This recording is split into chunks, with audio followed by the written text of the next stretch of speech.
Hello बच्चों, good morning. कैसे हैं आप लोग? तो पता होगा आप लोग को कि नीट का एग्जाम बस कुछ ही दिनों में यानी 130 दिन के बाद आप लोग को नीट के एग्जाम में बैठना है। और जानते हैं कि कितना टफनेस है, क्योंकि सीट कितना है और आप नंबर ऑफ स्टूडेंट कितना होते हैं वहां पे। यानी 16-17 लाख स्टूडेंट है और सीट सिर्फ 15,000, क्योंकि अगर आपको गवर्नमेंट कॉलेज चाहिए तो। और हर इंसान के पास इतना पैसा होता नहीं है कि कोई प्राइवेट कॉलेज में जाकर के एडमिशन ले। तो आप लोग को यही मान के चलना है कि हमको गवर्नमेंट कॉलेज चाहिए। तो गवर्नमेंट कॉलेज चाहने के लिए ऐसे बैठे बैठे गवर्नमेंट कॉलेज नहीं मिलता है, उसके लिए पावर लगाना पड़ता है, पूरा एनर्जी झोंकना पड़ता है। तो आप लोग तैयार रहे और यहां से आज से 130 दिन, और 130 दिन आपको मानना है कि सिर्फ 130 दिन हमारे पास, जैसे होता है ना जिंदगी जीने के लिए 70 दिन है, वैसे ही यहाँ पे 130 दिन की जिंदगी आपके पास, अगर आपको कॉलेज में सिलेक्शन चाहिए तो। और उसके लिए आप आज से तैयार हो जाएं और शुरू करें अपना, जितना भी एनर्जी लगाना हो लगा दें, जो भी पावर लगाना हो आप लगाएं। और काफी इजी है, ऐसा नहीं है कि यहाँ से सिलेक्शन नहीं होगा, बहुत ही इजी है अभी यहाँ से, क्योंकि हम जो आपको स्ट्रेटेजी बताएंगे वहां पे सिर्फ 50 दिन के अंदर में आप पूरी केमिस्ट्री को कंप्लीट कर सकते हैं। और उसके बाद भी आपके पास इतना टाइम होगा कि कम से कम हर चैप्टर को आप 15 बार रिवाइज कर सकते हैं। यानी अब की बार नीट पार, आपको सिलेक्शन लेना है, मीन्स लेना है। और लेने के लिए आपको सिर्फ 50 दिन मेहनत करना है। 50 दिन आप पूरा वीडियो को शुरू से देखेंगे और उसके बाद 10 बार, 15 बार, 20 बार रिवाइज कर सकते हैं। इतना टाइम आपके पास बचा रहेगा। लेकिन हम जो बताएंगे फॉलो उसी को करना है, जैसे जैसे सीक्वेंस में हम चैप्टर बताएंगे उसी को फॉलो करना है, तभी सिलेक्शन होगा। यानी काफी इजी है, क्योंकि हम लोग भी इसी तरह से करते गए। और जो भी नेट में सिलेक्शन ले रहा है आप उससे भी जाकर के बात कर सकते हैं, वो भी इसी तरह से करता है तभी, क्योंकि स्मार्टनेस चाहिए होता है। ऐसा नहीं है कि सिर्फ आप पढ़ते रहे। हार्ड वर्क से ज्यादा स्मार्ट वर्क ये मैटर करता है। तो आपको हार्ड वर्क छोड़ करके स्मार्ट वर्क की तरफ मूव करना होगा। तो हम लोग चलते हैं कि कैसे कैसे चैप्टर्स को लेना है। हम जो बताएंगे आपको स्ट्रेटजी, तो उसके अंदर हम यूनिट अपनी तरफ से यूनिट बनाए हुए हैं कि 1, 2, 3 यूनिट, और जैसे जैसे यूनिट हम बताएं उसी के अकॉर्डिंग आपको फॉलो करना है। ठीक है, तो आपको सिलेक्शन लेना है और लेने के लिए 130 दिन आपको पूरी तरह से झोंक देना है। और जितना भी आपको पावर लगाना है 130 दिन, 10 घंटा 12 घंटा आप इजीली पढ़ सकते हैं। 10 घंटा 12 घंटा, मिनिमम 8 घंटा तो आपको पढ़ना ही पढ़ना है। और 8 घंटा से 10 घंटा आप पढ़ लिए तो सिलेक्शन से आपको कोई नहीं रोक सकता है, बिल्कुल कोई नहीं रोक सकता है। क्योंकि आपके अंदर इतना पावर है कि आप कुछ भी कर सकते हैं। इंसान के पास इतना पावर होता है, इंसान कुछ भी सोच ले तो कुछ भी पॉसिबल है। बट कंटिन्यूअस उस चीज को करना होगा, ये तभी पॉसिबल हो पाएगा। और बहुत ही इजी है, इसीलिए आप लोग स्टार्ट हो जाए। और आज से और अभी से स्टार्ट हो जाए कि अभी से हमको इन चीजों को फॉलो करना है, इसको सीक्वेंस में फॉलो करना है और इसी के अकॉर्डिंग आप करते रहें। कोई आपको 2023 में एमबीबीएस कॉलेज मिलने से नहीं रोक सकता है।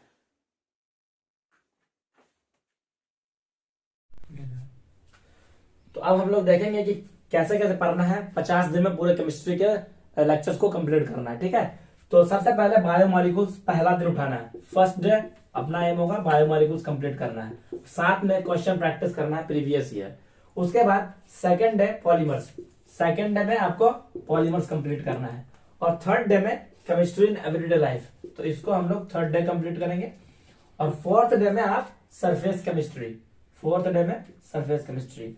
और जब ये चौथा दिन कंप्लीट होगा तो फिर से इसको हम लोग फर्स्ट यूनिट मान रहे हैं, first unit. Fourth day complete होते ही आपको 5वां दिन अगले चैप्टर की तरफ नहीं जाना है। 5वां दिन फिर से इन चारों चैप्टर को आपको रिवाइज करना है। जब फिफ्थ डे पे रिवाइज हो जाएगा तो हम इसको फर्स्ट यूनिट मानते हैं, क्योंकि हमने पहले ही बोला था कि हम अपना यूनिट डिसाइड करेंगे, ये अपना फर्स्ट होगा, ये सेकेंड होगा। तो फर्स्ट यूनिट आपका कंप्लीट होगा। उसके बाद सेकेंड यूनिट की तरफ मूव करेंगे। तो 5 दिन कंप्लीट कर चुके हैं आप। छठा दिन हाइड्रोजन, 6th डे पे आप हाइड्रोजन स्टार्ट करेंगे और खत्म करेंगे। फिर 7th day states of matter. उसके बाद 8th डे पे केमिकल बॉन्डिंग, 8th डे पे केमिकल बॉन्डिंग। और फिर 9th डे पे एनवायरमेंटल केमिस्ट्री। और जब ये चैप्टर कंप्लीट हो जाएगा तो फिर से आपको नेक्स्ट चैप्टर में मूव नहीं करना है, आपको 10वां दिन इसी चैप्टर को रिवाइज करना है। और फिर यानी इसको हम लोग सेकेंड यूनिट मानते हैं, सेकेंड यूनिट, ये आपको सेकेंड यूनिट था। और जब 10वां दिन इस चीज को रिवाइज कर लेंगे तो अब चलेंगे हम लोग तीसरी बार चैप्टर को रिवाइज करने। जो 11वां दिन होगा आपका, तो फर्स्ट और सेकंड दोनों यूनिट को 11वां दिन कंप्लीट करेंगे, ठीक है। फिर उसके बाद 12वां दिन से नेक्स्ट चैप्टर की तरफ मूव करेंगे।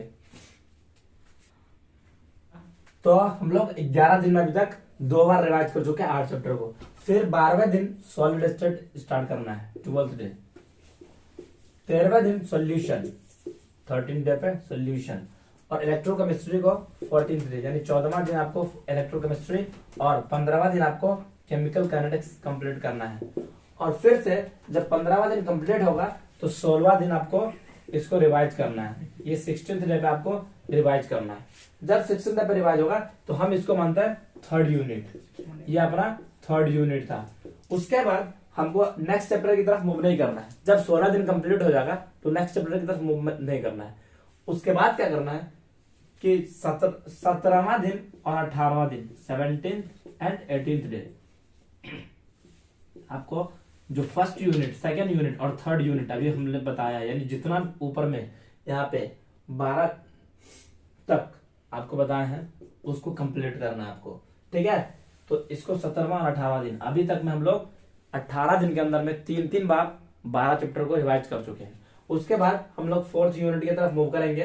तो कोऑर्डिनेशन कंपाउंड, कोऑर्डिनेशन कंपाउंड जब देखेंगे तो इसको 19वां और 20वां दिन कोऑर्डिनेशन कंपाउंड में हम लोग 2 लेक्चर लगाएंगे, ठीक है। उसके बाद एटॉमिक स्ट्रक्चर को 21वां और 22वां दिन, इसमें भी 2 लेक्चर लगाएंगे। आराम आराम से, बिल्कुल आराम आराम से पढ़ना, टाइम बहुत है। उसके बाद classification of elements and periodic properties, इसको एक दिन, पीरियडिक टेबल काफी इजी है, इसको 23rd डे। जब इसको कंप्लीट करना है तो उसके बाद फिर से हमको रिवाइज करना है इन 3 चैप्टर को 24th डे, यानी 24वां दिन आपको इसको रिवाइज करना है। और ये आपका चौथा यूनिट है, 4th यूनिट, इसको 4th यूनिट मानना है। उसके बाद आगे मूव करेंगे रेडॉक्स रिएक्शन पे। तो 25th day redox reaction complete करना है, 25th डे पे रेडॉक्स रिएक्शन, और 26th डे और 27th thermodynamics, 26th and 27th day पे थर्मोडायनेमिक्स कंप्लीट करना है। और ये आपका है 5th यूनिट, और इसको फिर से रिवाइज करना है को 28th डे पे, 28th डे पे रिवाइज करना है। और जब इतना कंप्लीट हो जाएगा, ये आपका है 5th यूनिट, 5th यूनिट। तो फिर 29th डे पे, 29th डे पे जब मूव करेंगे, हम आगे बताएंगे क्या करना है। तो हमने अभी तक 5 यूनिट कंप्लीट किया था। तो बताते हैं कि 29वें और 30वें दिन ना फर्स्ट से 5th यूनिट इसको कंप्लीट रिवाइज करना है। यानी अभी तक हम लोग 4 बार रिवाइज कर चुके पढ़ने के साथ। उसके बाद अमाइंस पे 31वें दिन मूव करेंगे, 31वें दिन अमाइंस पे मूव करेंगे। और फिर 32वें दिन अल्कोहल फिनॉल ईथर, 32वें दिन तो अल्कोहल फिनॉल ईथर को करना है। और अल्डिहाइड कीटोन और कार्बोक्सिलिक एसिड को 2 दिन में करेंगे, यानी 33 और 34th डे। उसके बाद 35वें दिन नेक्स्ट चैप्टर में मूव नहीं करना है। 35वें दिन आपको फिर से इन 3 चैप्टर को रिवाइज करना है, रिवाइज। और कब? 35th day. और इसको हम लोग 6 यूनिट बना रहे हैं। उसके बाद 35वें दिन के बाद 36वें दिन मूव करेंगे 7th यूनिट की तरफ, और हेलो एल्केन्स और हेलो एरिन्स को कंप्लीट करेंगे 36th डे पे। और उसके बाद इक्विलिब्रियम को हम लोग 2 दिन में कंप्लीट करेंगे, 37th और 38th डे पे, 37th एंड 38th डे पे। उसके बाद 39th डे पे एस ब्लॉक को कंप्लीट करेंगे। फिर 40th यानी 40वें दिन पे जो है पहला 4 यूनिट जो है इसको कंप्लीट करेंगे 40वें दिन पे। और फिर 5वां से 7वां यूनिट, ये था अपना 7वां यूनिट, 7th यूनिट, इसको हम लोग 41 डे पे इसको कंप्लीट करेंगे। फिर उसके बाद 8वें यूनिट की तरफ मूव करेंगे। तो देखते हैं 8वें, तो अब 8वें यूनिट की तरफ मूव कर रहे हैं। तो पी ब्लॉक को 42वें और 43वें दिन, इसको 2 लेक्चर दे रहे हैं, 42वें और 43वें दिन इसको कंप्लीट करना है। 44वें दिन में डी ब्लॉक को, और 45th डे यानी 45वें दिन में आपको एफ ब्लॉक को कंप्लीट करना है। और जब 45वें कंप्लीट होगा तो 46वें दिन नेक्स्ट चैप्टर पे मूव नहीं करना है। 40वें दिन इस चैप्टर को रिवाइज करना है। और ये आपका 8वां यूनिट था, 8th यूनिट। फिर जो बचा हुआ चैप्टर्स है उसको 47वें दिन और 48वें दिन इसको कंप्लीट करना है, और जो बचा हुआ चैप्टर है उसको 49th डे पे कंप्लीट कर देना है, और 50th डे पे इन सब का रिवीजन करना है। और ये आपका 9th यूनिट था, लास्ट यूनिट, ठीक है।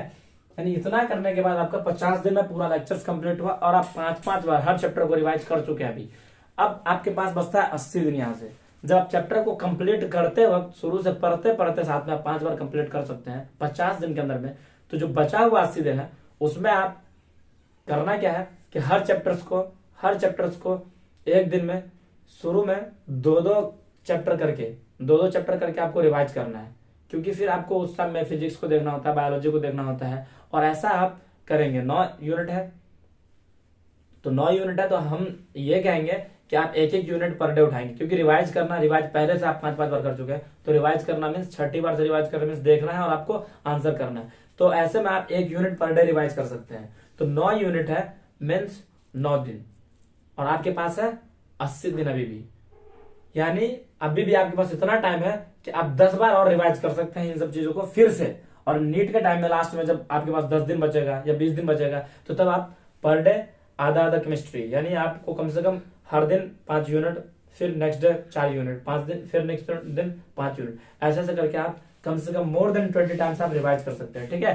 तो ऐसे ही करके आपको तैयारी करना है, और आपको गारंटी देते हैं कि सिलेक्शन से कोई आपको दूर नहीं कर सकता है, बट कंटिन्यूअस मैनर में आपका होना चाहिए। यानी आपके पास जो 130 दिन बचा हुआ है वो आपका 130 दिन आपको पूरा इसमें लगाना पड़ेगा। ये नहीं कि बीच में कहीं आप निकल गए, एक दिन छुट्टी ले रहे हैं, दूसरे दिन बीमार हो गए, कुछ भी हो जाए, आपको पढ़ना है, कंटिन्यू पढ़ना है, हर दिन पढ़ना है, तभी आपका सिलेक्शन होगा, ठीक है। तब तक फिर हम नेक्स्ट वीडियो में मिलते हैं बहुत जल्दी। थैंक यू तब तक।